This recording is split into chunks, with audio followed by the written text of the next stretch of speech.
Hello everyone, কেমন আছেন সবাই? Welcome back to my channel wonder of creativity. Soybean আমাদের অনেকেরই খুব পছন্দের একটি রান্না।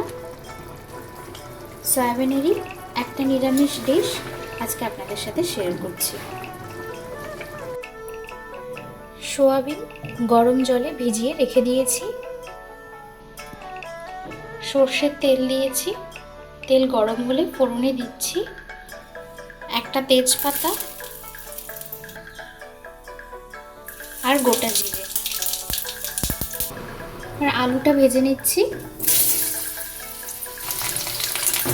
আলুটা ডুমো ডুমো করে কেটে নিচ্ছি।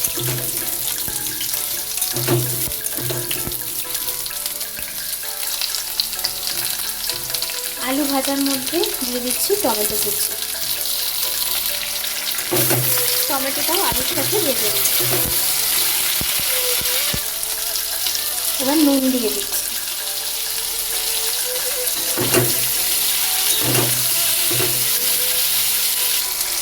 নুন দিয়ে আলু আর টমেটোটা ভেজে নেওয়ার পর দিয়ে দিচ্ছি হলুদ,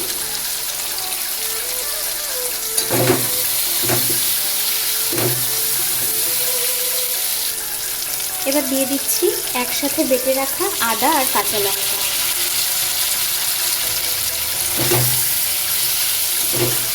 আলুর সাথে মশলাটা কষিয়ে দিচ্ছি। সামান্য জল দিয়ে মশলাটা কষিয়ে দিচ্ছি।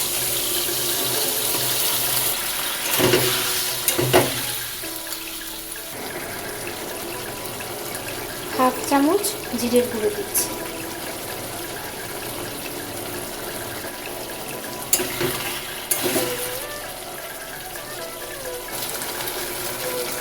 এবার দিচ্ছি হাফ চামচ শুকনো লঙ্কার গুঁড়ো।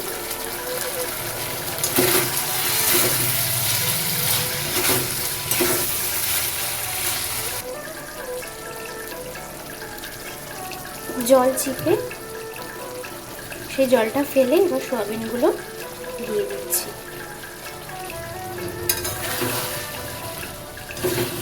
মশলা আর আলুর সাথে সয়াবিনটা প্রায় 2 থেকে 3 মিনিট কষিয়ে নেব। সামান্য কাশ্মীরি রেড চিলি পাউডার দিয়ে দিচ্ছি।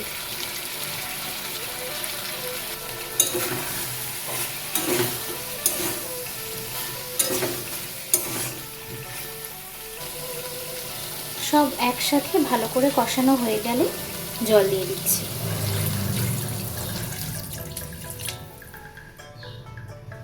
এবার আলু সিদ্ধ হওয়া পর্যন্ত এটাকে রান্না করে নেব।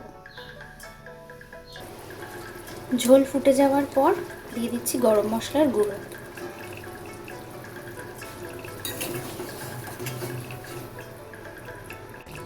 আলুটা সিদ্ধ হয়ে গেছে। এবার যে যেরকম ঝোল খাবেন সেই অনুযায়ী নামিয়ে নিলেই রেডি। কেমন লাগলো সয়াবিনের এই নিরামিষ রেসিপিটি কমেন্টসে জানাবেন। ভালো লাগলে একটা লাইক করে সবার সাথে শেয়ার করে দেবেন আর চ্যানেলটা সাবস্ক্রাইব করে দেবেন। সবাই ভালো থাকবেন, সুস্থ থাকবেন।